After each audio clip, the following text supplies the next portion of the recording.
Welcome everybody to the Alternative Sports Show. We are back at it again. I'm Matthew Connell, one step closer to getting a haircut, joined as ever with Dixon, who's one step closer to jumping on a plane and getting the hell out of here. And in the week where Daft Punk broke up and we're all brokenhearted, we thought, how do we cheer ourselves up? Well, we got a little ray of sunshine in the room. We have got Vick Hope here to make things all better. How are you doing? Oh, I'm good, thanks. I'm still quite broken about Daft Punk, but was it 1993 to 2021? It's a decent innings. It's a good run. It's a decent innings, and look at what they did. Look at what they gave us. You just got to be happy that it's happened, thankful that it happened. The best electronic music that has ever been made. Music never dies. So may the good memories continue. And like all good things, they eventually come back. We know how it works. Hopefully they come back one day. But nevertheless, Vick, it's been a wild time. But firstly, I just want to see how you're doing. It's been, weather's getting better. People are getting vaccinated up. Life's on the up. Yeah, I'm feeling so optimistic. I think it's because the sun is shining today. The sky is blue. It's beautiful. It just makes you feel like the only way is up. We got what I think is really good news yesterday about the steps that we're taking towards getting back to normality. The idea that we could be dancing again one day in the sunshine that is creeping out behind the clouds is it's so exciting. I cannot wait to just sweat on another human being as we hear the same tune and the same beat and we feel the same thing as one, and I don't even know them. Like you said, the only way is up. But nevertheless, there's a lot of exciting things happening and we've got to get down to it because Vick, you are getting involved with the 100. Some amazing things are going down. But first and foremost, I want to know how you pairing up as an ambassador with the 100 came about with the ICB. Of course, it was meant to happen last year. Of course, with the way the world is, we had a little bit of a delay, but now we're back at it. How did this all come about? Well, I think it's really important that you mention the fact that things are looking up. It was supposed to happen last year, and unfortunately it couldn't. And I was so excited, but it's going to feel even better this year. So the 100, it is going to be the must-see blockbuster event of the summer, fusing entertainment and cricket. And we're just trying to get as many people into the sport as possible, because sometimes cricket, it's not necessarily as accessible as other sports. And maybe a lot of people feel like it might not be their thing. Whereas this event, it's going to be everyone's thing because it's going to be so, so much fun. And just think of the euphoria of going to live, big, epic sporting event with all the entertainment around it as well, when we haven't done that for so long. So that's going to be so exciting. But my involvement is actually with the 100 Rising, which is really, really cool because a lot of people have had a difficult year. There's been so many challenges. I know firsthand from my work with a lot of young people in my area, and also the audience for our show on Radio 1 who get in touch with us about the challenges they've been facing, particularly in the job market. Their futures are looking like they're in the balance a little bit. They don't know where their prospects are going to come from. Their educations have been rocky when it comes to exams, and there aren't as many jobs out there as there were. So as part of getting more people into cricket, I'm launching the 100 Rising. It's an incredible initiative, and it has the commitment to providing 100 seriously CV enhancing roles. So we're helping people get ahead after the challenges of the year. And the roles are going to be helping to actually deliver, actually helping to create the 100. They're going to be, whether they're reporter roles or content creator roles or host roles. I'm a host, and hopefully this is something I can help with. So yeah, we're going to be giving up and coming talent a real leg up as they start their careers. They're going to be a part of all of the action. And then I personally as well, I'm going to be providing training and mentoring to some of the successful applicants later in the year. So yeah, it's exciting, but it's also it's really important. It is so important. And this is what I think I've loved. It's really funny because the genesis of this show was me and Dre running Virgin Magazine, myself as a video director. We were bored. We had nothing to do. So we decided to make this channel, talking to all kinds of people, different backgrounds about sport, taking our knowledge and our expertise, and was like, let's do it ourselves. We're a little bit bored. We got time on our hands. But what was really interesting for myself is I was almost going to be a part of the video production side of stuff with the 100. And of course, we had an initial delay from the start. And I was so tuned in and aware of what they were doing to be more digitally embracive. Because of course, like you said, it's, cricket is such an exciting sport. And at the core of like our country, we love cricket, but doesn't get enough of the love. And maybe with like the younger audience, they're not quite tuned up to it. And, you see the 100 are really like tune in with TikTok, with Instagram, are trying to step it up. And I think that's what's so great about, creating these roles and having people like yourself, Vic, that, one of the hardest working people in the game right now, to be able to put your name to it and even be able to be a mentor is a huge deal. But just how important do you see as someone that works in this creative industry, working around sport, radio, TV, just how great is it that, the 100 has embraced this kind of with work and digitally, has kind of brought this all together to do something really exciting? One of the things that really stood out for me, because I know that, because I grew up in Newcastle, right? So deciding to work in media entertainment, it felt like a massive risk where it maybe wouldn't have done had I been from London. Because when you're trying to get that sort of career enhancing, CV enhancing work experience, it's tricky because you live so far away from where all the opportunities are. Whereas with the 100, this is launching in 7 host cities. So we've got Birmingham, Leeds, London, Nottingham, Manchester, Southampton, Cardiff. That spread is, it says a lot, right? It says a lot. It means that those opportunities are tangible, they're meaningful, but also it speaks to you. Like wherever you're from in the country, you feel, well, actually, this is for me. This is something that I can get into. Not just these work experience roles, not just these paid roles, but also the cricket itself. Like I can go and watch it. Like I was quite lucky because growing up, I used to go to Chesterley Street to watch the cricket. I'm not going to lie, my favourite part was the sandwiches, but it was something that I had a little bit of awareness of. But I just think that this opens the sport up, and that can only be a positive thing. Because if there's one thing we've learned in the last year, it's that togetherness is everything. What we have, in spite of everything, is support. We have one another. We have solidarity. So this feels like the perfect project to bring all of those things together. So Vic, I've obviously seen you talk about football. You're a big football fan from what I see. Yeah, huge football fan. And then also I've seen you. Oh well, just some of the last minute research we've done here. We spared no expense here whatsoever. No, but you've also seen that you've also presented for the NFL as well, on content as well. So I'm going to be recruiting you as a Giants fan because we have an NFL platform. What's your team, just quickly? Seattle you have Seahawks. to be a Giants fan. Oh, you see what? See? I'm so Just sorry. accept it, Dre. We're allowed to be different, Dre. I'm amazed that you thought you could come in here and you could just tell me which team to support, Dre. Well, you see, this is what he's done.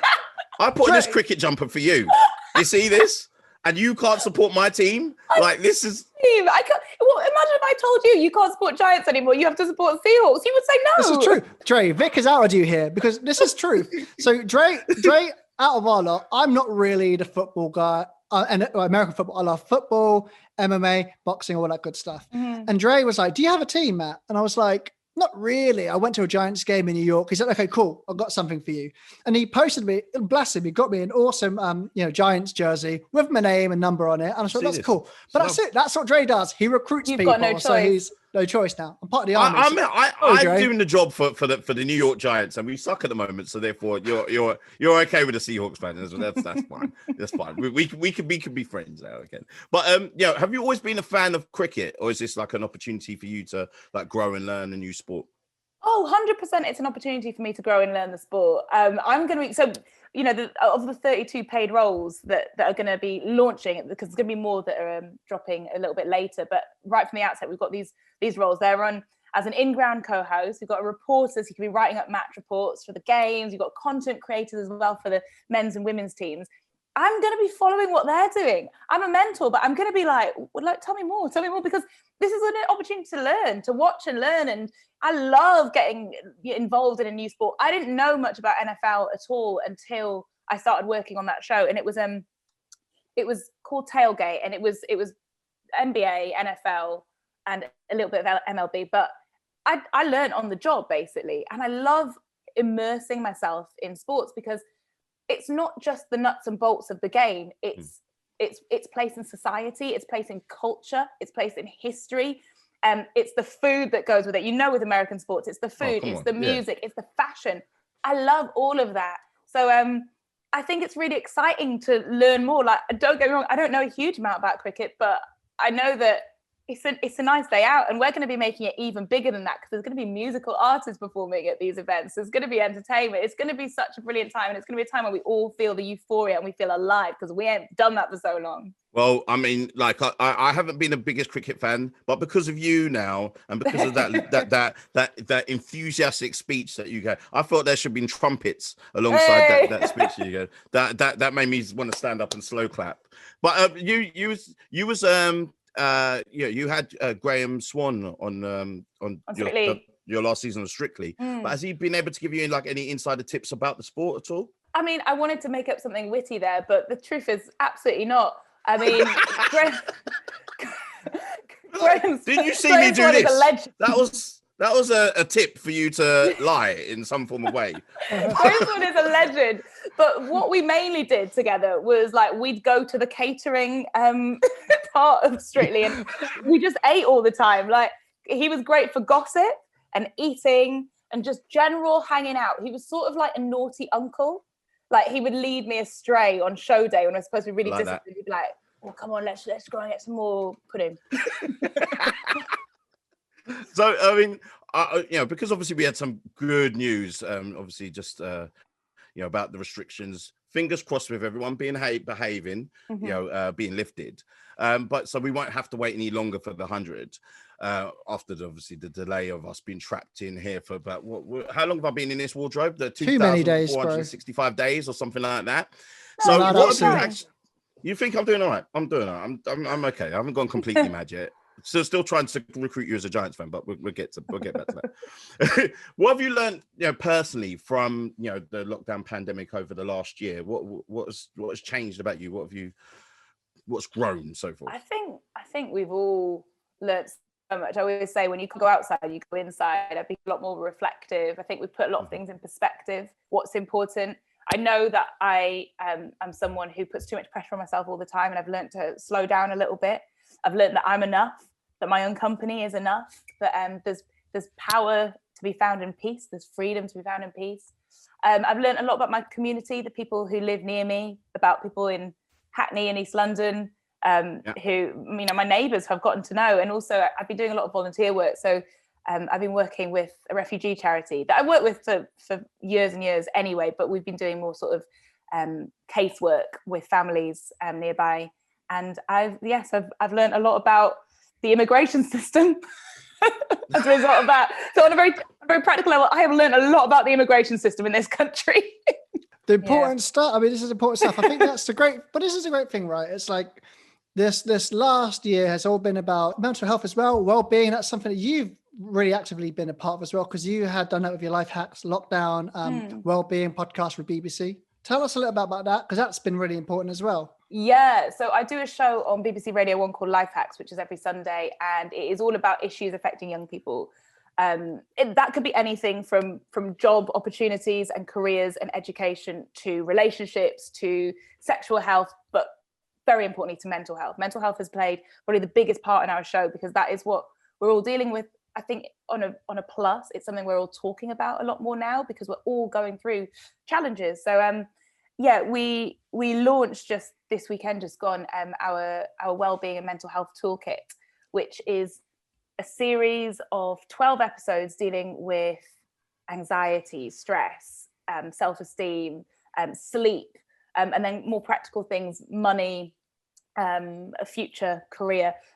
We have these amazing experts, Dr. Rada, Dr. Julie, Iona Bain, who's a mania expert, Rachel King, who's a careers expert, and they come on and we just chat about what people might be going through, but offer really tangible, practical advice. It's been sent out to every school in the country, every teacher, so that every young person who might need it, might not need it, might not know they need it, I don't know, but it's there as a tool, it's there as a platform, as a resource to help, because we need to help one another, support one another. And I think often what these chats can help with is just knowing that you're not alone, that the things that you're feeling are totally valid. Like, it's a lot right now, and everything you feel, it's okay. It's cool to feel all these things, because it's all happening, and it's a lot for a human being. So yeah, we're just trying to help. And I'm really proud of the show. I'm really proud of the toolkit. So I think what the BBC do for young people is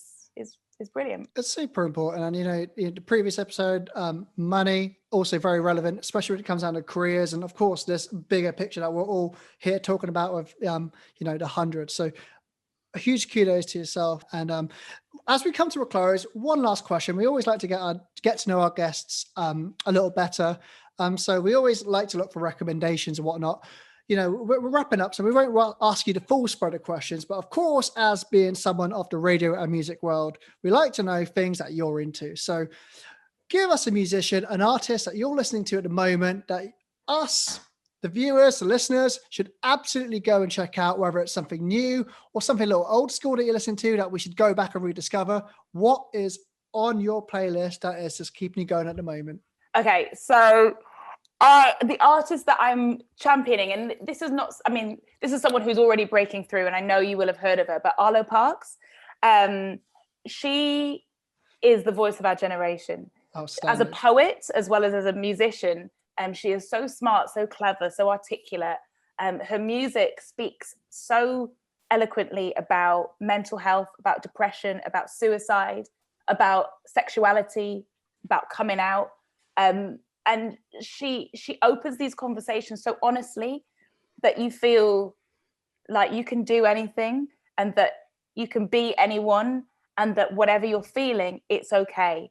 And it's beautiful. It's art, and it's her time. She's kind of gradually been dropping these singles, and then Collapsed in Sunbeams, her album just came out the other day. And something about it, because I don't know, whatever algorithms my streaming services use, she's always on my playlist. So I've always known about her. She's always playing. She's like, if I'm cooking, I've got my cooking playlist on, she's there. If I'm having my chill out playlist, she's there. I'm having dinner, she's always there. But now having this body of work, she's gone from being the artist that soundtracked my lockdown, right from lockdown 1, she was always on the playlist, to now being the artist of my lockdown. So now when you go for your one state-sanctioned walk a day, I've got her album in my ears. And it's like, this is how I'm going to remember this time. This is how I'm going to remember this pandemic. And I'm now seeing it. I'll be walking through London Fields and I can see her billboard and see her face. And it's like, it's all come full circle. It's like, this is your time, Arlo. This is it. So you heard it here first. I'm gonna download that. The soundtrack to our lockdown. But this will be the thing when the year's gone by, there's going to be certain songs we're going to hear and go, oh yeah, that's the soundtrack to my lockdown. Yeah. And that is hopefully, to cap it all off, we've got a summer of sport coming up. We've got a Vick Hope, part of this amazing initiative of the 100. I think we've got a lot to look forward to, Dre. Good times are ahead of us. And, we are so excited to see you out there involved with this. And thank you, of course, for stopping by to chatting to us silly little idiots about sport, music, and all good stuff. And Giants. Pleasure. And well, you stay in that cupboard. Yeah, exactly. You've been told. That is the finest way to put. That's it, Dre. Sorry, buddy. The camp's closed. That's it. There's no more in the fan club. I tried. Vic, as we run off into the sunset, where can we find you on the socials, of course? Where can we find you and keep up to date with all the good things that you are up to?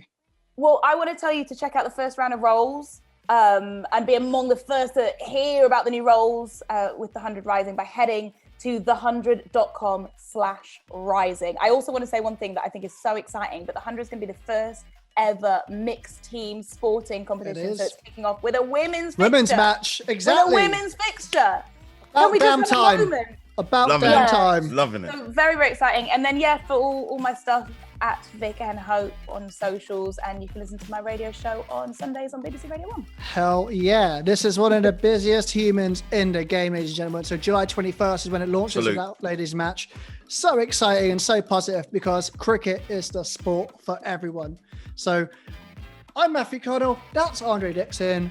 Vick Hope, it's been awesome chatting to you, and thank you very much for joining us. Thank you so much. It's been an absolute pleasure. Thanks, guys. See ya.